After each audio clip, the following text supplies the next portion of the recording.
Good afternoon, Chrim. Good afternoon, Judy. How are you? I'm well, thank you. It's actually evening. It just looks like afternoon, doesn't it? Oh, yeah, definitely. Yeah. I'm Judy Chapala with the Loft Realty, and I'm with Chrim Middleton of the Dundas Animal Hospital. But what's your address there? It's 115 King Street West Right. in Dundas, Ontario. Yeah. And for anyone who's been in Dundas a long time, as have I, it used to be a store called Pinder's. Ah, Yeah, yeah, it was before dollar stores and all that. It was yeah. great Right old- across from the old post office yeah, there. It's now converted into the different shops. yeah, for Yeah, sure.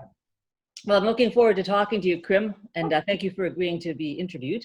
thank you. So perhaps we could just start with, you could just maybe just describe, you just told me actually just before that you've got 5 vets at the hospital, is that right? Yes, we have 5 veterinarians, and then our support staff consists of veterinary technicians, assistants, receptionists, and animal care attendants. And then we provide companion small animal veterinary care. And Dundas Animal Hospital has been in the community for over 70 years. But Dr. Middleton has been the owner for just over 2 years now, just under 2 years now. 2018 is when he became sole owner. Yeah. Yeah, very good. And you board animals as well, correct? We do, yes, we do board animals. Right now, we're on a temporary hiatus of boarding animals because of everything that's going on. But generally, it's cats. We don't really have the facilities for large dogs. It's not fair to the dog to be in an animal hospital.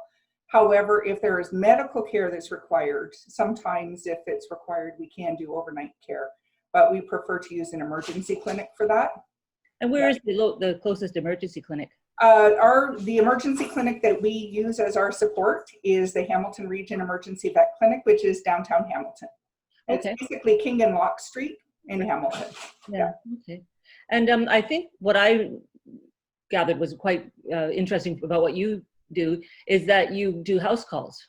Yes, we have a house call department. So we actually, again, things have changed because of everything that's going on right now. But we do have a house call department where we have a veterinarian and an assistant out on the road throughout the day, Monday through Friday. And then they do pretty much as what can be done out in the house is able to be done out in the house. Something like an x-ray, for example, that gets done in the clinic because that is not able to be done out at a house call. Again, right now, house calls have been temporarily suspended because of everything that's going on, but we are asking anybody that is normally a house call client or requesting house calls, we do give them the option of coming into the clinic or waiting it out until we are able to restart the house call visits. Yeah. Are you busy with that kind of aspect of your business with the house calls? I mean, when you can? Oh, yes, it's a full-time position, full-time plus position. The hours for one vet, it's a full-time position, and then maybe about an extra couple days for a second vet, and that covers off everything that's required. But we only have one vehicle on the road at any given time. Right. I know I asked your husband this, and he said yes. Did you ever watch the series James Harriet? Yes, I did. Yeah, I love that. That's what it reminds me of, except of course he was out in the country doing all the country animals, wasn't he? Yeah, and it's the differences, and I've had the pleasure, and I was lucky enough to be able to go out on house calls with one of our vets the one time. Yeah. It is a completely different vibe than when you go into the clinic itself. So, and that's any clinic. When you're going into a hospital, you feel like you're going into the hospital. You feel like your pet is out of its comfort zone sometimes. And by providing house calls, we give the opportunity for the pets to remain in their comfort zone, as well as for the owners to remain in their comfort zone. Because a lot of times we don't think about the owners having the stress of going to the pet doctor. However, that is exactly what happens sometimes. Sometimes it's the owners that's stressing, sometimes it's the pets that are stressing. So it gives a nice option. I can imagine. Typically when you have an animal in a cage, it knows it's not going to be a happy journey somewhere. It usually does it. Poor thing. Well, and it doesn't even necessarily need to be in the cage. It's when they're coming into the exam room. It's a room that they're not used to. Yeah. And it's a room that it has a different smell than what they're used to. So the floor is different. They may be used to carpets, and now you're coming into a building that has a different type of flooring than what they're used to. So all of that helps to provide a good experience, or the best experience, because sometimes it doesn't matter what's going on, the pet is not going to like it. Right. Yeah. Right. You must get all kinds there, and is it mostly cats that you see at the hospital as well? Actually, it's cats and dogs. And dogs. I'd say a true mix of both. We have, again, from puppies on to geriatric animals, and then again, cats and dogs, and they have all sorts of different fun issues with them. Yeah. And then they're all loved by their owners. That's the fun part about it. Do you find that the food that the vet provides is superior to what you can purchase in a pet store? Yes, it is. It is. The food that when you get to a veterinarian's food, the testing and the quality that goes into it is above and beyond your standard vet diets that you can get or pet diets that you can get in a pet food store.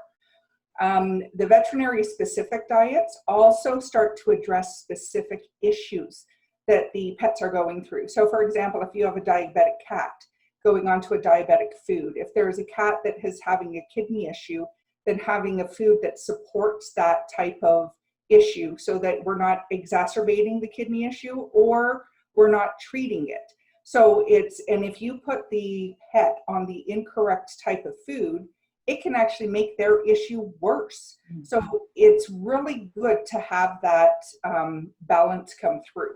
So there is a difference. There's also a difference in price. We acknowledge that. So it is sometimes, again, it's what's best for the pet, and sometimes what's best for the pet is also the factor that has to come in is what the owner can afford. Yeah. And that is all part of the discussion between the owner and the veterinarian as to what's really best for the pet and for their ability to do so. Yeah. But it's just like people, isn't it? I mean, if they have a certain condition, a certain diet's either better or worse for them. So you have to accommodate it. That's exactly it. Yeah. So besides, you do surgeries at the hospital? Yes, we do. Yeah. We do, I'm just going to read from my notes here for a bit. We do spays and neuters, standard spays and neuters, as well as lump removals, hernia repairs, and emergency surgeries. Additionally, dentistries. And a lot of people will treat dentistries for animals and they think it's more of a luxury. It's very similar to humans. If we have disease coming in through our mouth and our gums and our teeth are not taken care of properly, then we can actually have that bacteria travel from our mouth into our bodies. Pets have the exact same issues going on. So having a pet dentistry, sometimes the animal is in pain, and having the dentistry and the cleaning of the teeth, we've actually had some clients say to us afterwards, their pet has become reinvigorated and they're back to a nice, healthy lifestyle because they're not in pain anymore. And if we think about us in pain, it's the same thing. We get grumpy when we're in pain, don't we? Yeah, they're exactly the same. Their grumpiness doesn't necessarily show up the way that ours does. Yeah. They're just the best, aren't they? Yeah. Oh, they are. I love them. Yeah. Do you have anything to do with adopting or fostering animals at all? We don't directly ourselves. However, we have a rescue organization that uses us. And then if we run into any situations where there is a pet that does need to be rescued or to get out there and be adopted, we will make arrangements with the rescue organization. We don't get involved directly ourselves. We'll put the owner in touch with the rescue organization so that it is helpful to them. Yeah, well, it's better to deal directly. What is the rescue organization? It's Salty Rescue. Salty, there's a few around Hamilton, aren't there? Yes, yeah. Salty, I've never heard Salty. of Salty Rescue. Yeah, they're actually newer, and I know they did a fundraiser about a year ago, and they've been going strong ever since then. Good. Yeah, so we could just Google that name if we wanted. Yeah, Salty, S-A-L-T-Y. Yeah, and I will have your contact information up after, at the end of the video as well. Mm-hmm. So what do you do there, Chrim? I am the practice manager. So basically, I focus on the business aspect. I am not a veterinarian. I have not come through vet medicine. So I focus on the business aspect of the hospital, making sure that we're dealing with any of the regulations, compliances for business operations. And that allows Dr. Middleton and the full team to then focus on the pet care and the pet regulations and making sure they're in compliance with CBO regulations, which is their governing body for pet care. Yeah. It must be great just sitting there and watching dogs and cats come and go all day. It must be. It has its moments. That's for sure. Especially when you get one in that you sometimes we'll joke with the clients about how they're so lovable that we could just clone them and just pass them out and have everybody have that one pet. Yeah. People love their pets, that's for sure. Oh, yeah. A multi-billion-dollar business, isn't it? Yes, it's a big business. Yeah. And especially when they take a look at what other things they do besides healthcare, it does run into lots of dollars for those treats that they give them. Yeah. Do you have any particular story or anything that's funny or unusual or anything that comes to mind? For me, it actually had to do with the way the business was being viewed from outside the public eye. As I said, I come from the business aspect. So a couple months ago, or almost a year ago actually, I was doing some market research to see how people were missing our clinic. We had to provide directions to a lot of people, and some people still couldn't find us. And so I went out into the sidewalk area and was asking people as they walked by what they thought that place was. And I would point to our door. And on the windows were pictures of fleas and ticks because it was flea and tick season, and trying to educate the public in the diseases that they can carry and how they affect our pets. And some people thought we were actually an insect place. Oh, I see. Right? So it's kind of quirky because that actually prompted us immediately to update our outdoor signage so that it reflects that we're an animal hospital. So my funny story would be different than somebody else's funny story that they may have about the business. You didn't ask Sean, hey? Oh, everybody that works there was like, well, we don't understand. Probably know exactly where it is. Funny. I imagine the vets all have some pretty interesting stories as well. Yes, yeah. And theirs would be more medically inclined, business inclined. There's another show I always like to watch. It's called Bondi Vet in Australia. Yes. An Australian vet, but they have all sorts of weird and wonderful animals coming in. But and you see some of the other reality shows on there again, and it isn't necessarily the Klondike. There's some from the Yukon or some from the other areas, and they get into it. And again, it's all interesting because some of it you can do here in Canada or in Ontario. Some of it you wouldn't be able to do. So it's again, it all depends on your location. Yeah. It must be wonderful work to do. Yes. At the end of the day. But do you live in Dundas? Yes, I do. Yeah. Yeah. We do live in Dundas. It's actually one of the things when we were first moving was that we had decided we wanted to be close to where one of us worked. So the option was Mississauga, where I worked at the time, or Dundas. Mm-hmm. And then we took a look at the pricing and went, we're moving to Dundas. Yeah. How long? When was that? That was over 16 years ago. Okay. Yeah. You got in while you could. Yeah, we got in, it was a decent price at that time. And now we look at it. I don't think it matters where you live anymore. The prices in 16 years have increased dramatically. Huge. But yeah, no, we were lucky to get in when we did for the location that we did. Yeah. And do you have anything that you'd like to share about your business in particular? Basically, the whole thing is that we are there to provide the best care that we can for the pets. And our slogan is your pet's health is important to us. And we do strive to that. It truly is what we believe in and what our goals go for. We offer all clients that walk into the hospital what we call a gold standard of care. That doesn't mean that is what the client or the owner is going to choose. It just means that's what's offered. So that there is always the ability, once that gold standard of care is offered, to discuss with the veterinarian what really is the approach that they're going to use for the care for their pet. At that point, it's the balance of, now you get sometimes finances, sometimes it is what they believe as should be happening as a healthcare approach. But it really is a team between the owner and the veterinarian to make sure that the pet is taken care of to the best of their abilities. And that's truly the whole focus of the hospital. Yeah, very good. Very good, Chrim. Well, that was wonderful. Thank you so much for taking the time to talk to me. We finally got together.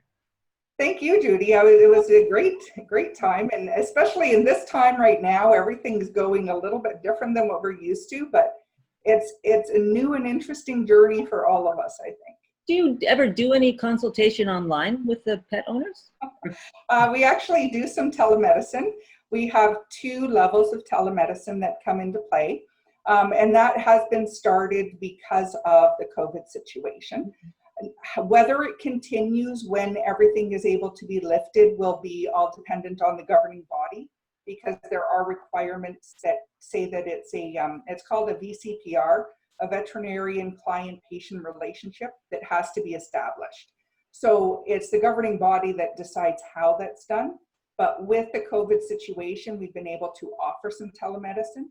And then if it is a current patient, then they receive a certain pricing for that telemedicine, and then everything is taken care of.